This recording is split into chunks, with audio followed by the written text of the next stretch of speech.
के चीजों से परेशान है शिवसेना की कि वो शर्तों के साथ आना चाहती है। देवेंद्र फडणवीस की एक अभी ताजा बयान उनका कुछ आया, वो सुन लेते हैं, फिर आगे चर्चा को बढ़ाते हैं।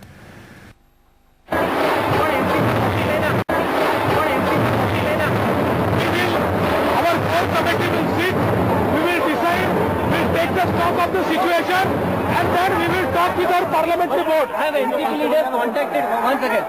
See, I was traveling, so I really don't know. I will tell you, Prabhu Patel has just made I've read his statement. But let me talk to my party.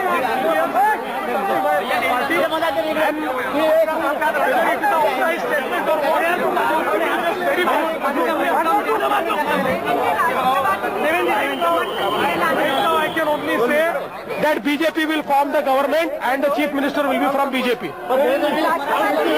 भारतीय ह्या क्षणी मी एवढंच सांगू शकतो, भारतीय जनता पक्षाला लोकांनी निवडून दिलेला आहे. सरकार भारतीय जनता पक्षाचंच येईल आणि मुख्यमंत्री भारतीय जनता पक्षाचाच होईल.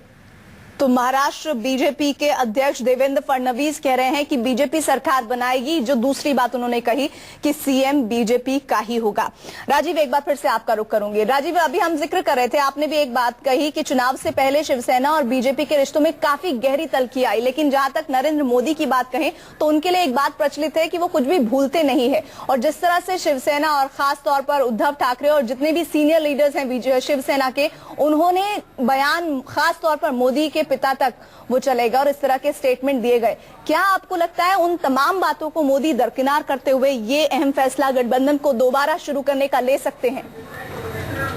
देखिए प्रीति, नरेंद्र मोदी राजनेता हैं और नेता भूलते नहीं है, बदला लेते हैं। ये सब चीजें सियासत में नहीं होती। आपको मालूम है कि 2002 में गुजरात के दंगे होने के बाद केंद्रीय मंत्रिपरिषद से रामविलास पासवान ने इस्तीफा दिया था और किस तरह बाहों में भरकर नरेंद्र मोदी उनसे मिले थे और किस तरह से आज वो उनके मंत्रिपरिषद के सदस्य हैं। तो ऐसी बात नहीं है, वो चुनाव का वक्त था और चुनाव के दौरान ऐसी बातें कही जाती हैं। हालांकि सामना में एक लेख छपा था जिसको लेकर के बीजेपी के नेताओं ने कड़ा ऐतराज जताया था। फिर उद्धव ठाकरे ने उसको अपने आप से अलग भी कर लिया उस लेख से, जिसमें नरेंद्र मोदी के परिवार के बारे में बातें कही गई थी।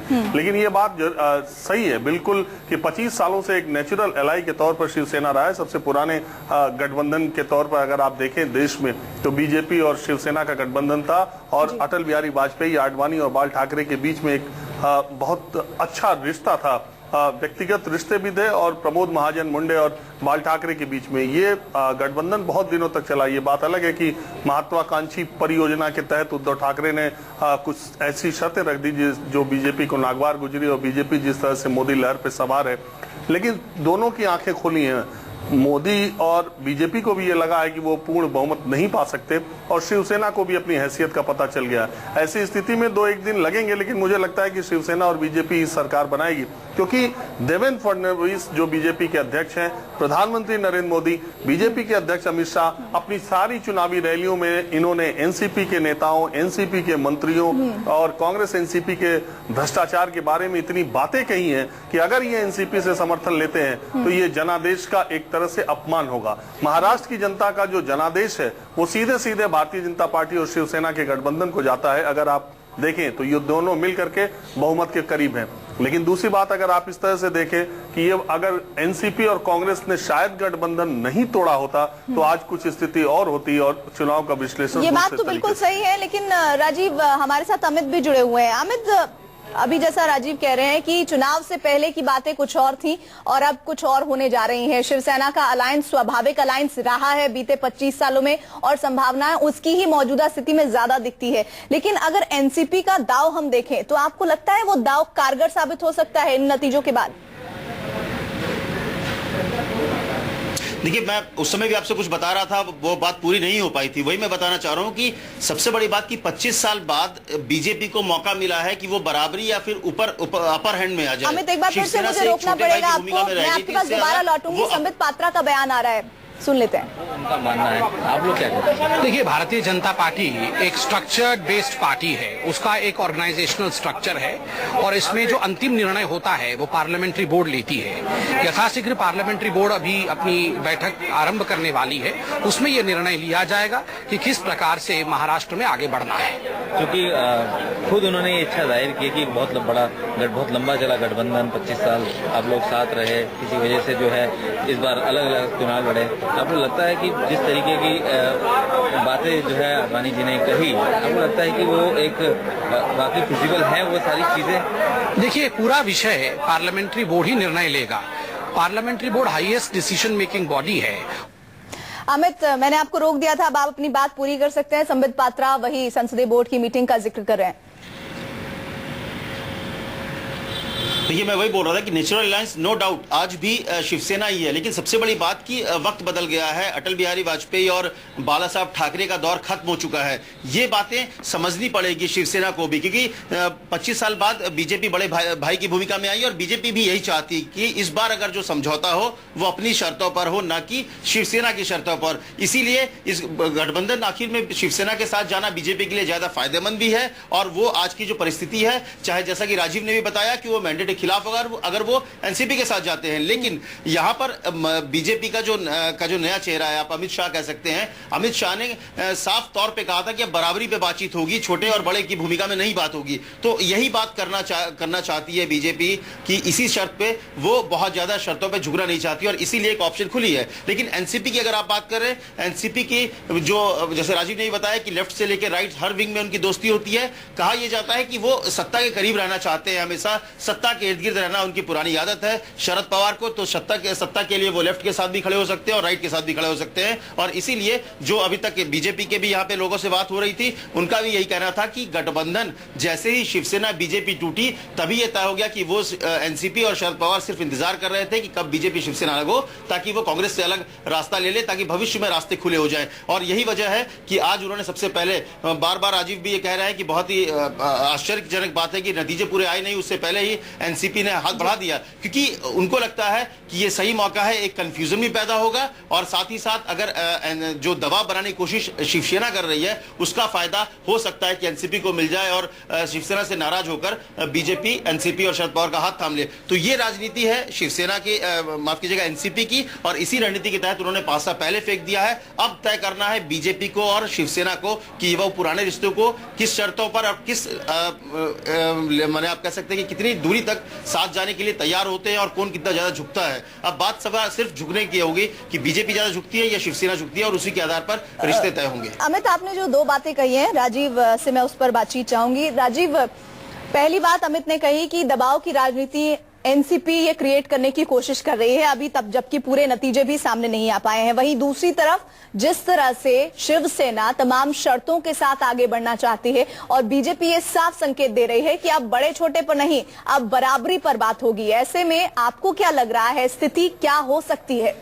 देखिए, जितनी शिवसेना की सीटें हैं उसकी दोगुनी सीट बीजेपी की है, तो निश्चित तौर पर बीजेपी अब बड़े भाई की भूमिका में महाराष्ट्र में है ही, और महाराष्ट्र की सबसे बड़ी पार्टी है, तो जिस पार्टी से भी उसको समर्थन लेना है ऐसा नहीं है। लेकिन दूसरी बात यह है कि आप कितनी भी सीटें पा जाए, सरकार बनाने के लिए जितनी सीटें आपको चाहिए उतनी सीटें आपके पास नहीं है, तो दूसरे की बात भी आपको माननी पड़ेगी। लेकिन अब इसमें बीच का रास्ता निकलेगा। मुझे नहीं लगता कि बहुत लंबे दिनों तक ये बात आएगी।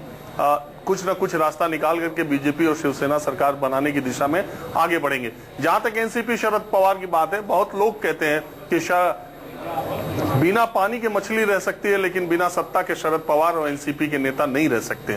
तो उसकी वजह है, जब से ये पार्टी बनी है तब से हर जगह सत्ता सुख इन्होंने लिया है, और पिछले 15 सालों में तमाम मलाईदार पदों पर मंत्री रहते हुए एनसीपी के नेताओं की कारगुजारियां क्या क्या है।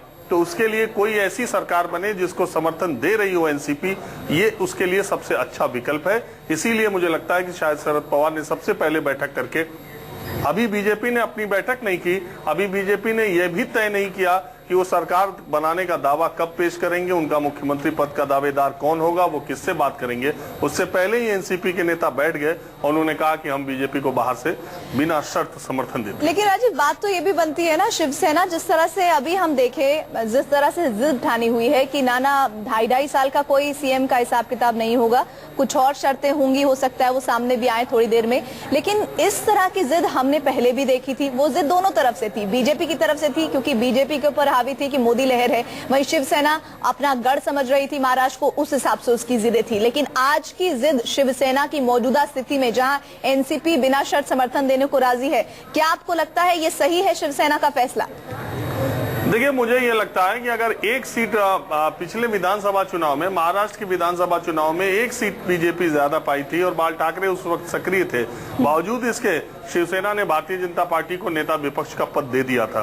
तो मुझे नहीं लगता कि आज की स्थिति में जब शिवसेना से दोगुनी सीट पर बीजेपी है तो शिवसेना ऐसी शर्तें रखेंगी जो भारतीय जनता पार्टी के लिए मानना मुश्किल होगा। लेकिन ये जरूर है कि जो पिछले दिनों जो घटनाएं घटी हैं और शिवसेना जिस तरह से राजनीति करती रही है, मातोश्री का दबदबा पूरे महाराष्ट्र में बना रहे, सरकार पर नियंत्रण रहे, इस तरह की कोशिश उद्धव ठाकरे एंड फैमिली करेगी। क्योंकि ऐसा नहीं है कि वो इस हवा में पूरी तरह बह गए। सरकार बनाने के लिए उनको बीजेपी को उनकी जरूरत पड़ेगी, तो इस बात का एहसास वो कराने में पीछे नहीं हटेंगे कि उनकी भी कुछ चीजें हैं जिसको बीजेपी को मानना होगा। ऐसा नहीं है कि बीजेपी बड़े भाई की तरह डिक्टेट करे और शिवसेना धीरे से आकर के मंत्रालय में उनको बैठा दे। ऐसा नहीं होगा। निश्चित तौर पर शिवसेना भी अपनी बात रखेगी और भारतीय जनता पार्टी को भी कुछ झुकना पड़ेगा। तो चलिए, मौजूदा स्थिति में सिंगल लार्जेस्ट पार्टी बीजेपी, लेकिन दबाव लगातार शिवसेना ये बनाने की कोशिश कि अगर हमारा समर्थन चाहिए तो हमारी मांगों को मानना होगा। लेकिन एक दबाव और इन सियासी घटनाक्रमों के बीच आ गया है, वो है एनसीपी का। एनसीपी ने बिना शर्त समर्थन देने की बात कह दी है। प्रफुल्ल पटेल का यह बड़ा बयान, जिस पर हम अपने सहयोगियों से लगातार चर्चा कर रहे हैं। अमित जुड़े हुए हैं मुंबई दफ्तर से, बीजेपी से तमाम अपडेट्स पहुंचा रहे हैं, साथ ही साथ राजीव न्यूज रूम से विश्लेषण कर रहे हैं। एक ब्रेक हम ले रहे हैं, लगातार इस बड़ी खबर पर निगाह बनी हुई है। आप देखते रहिए News 24।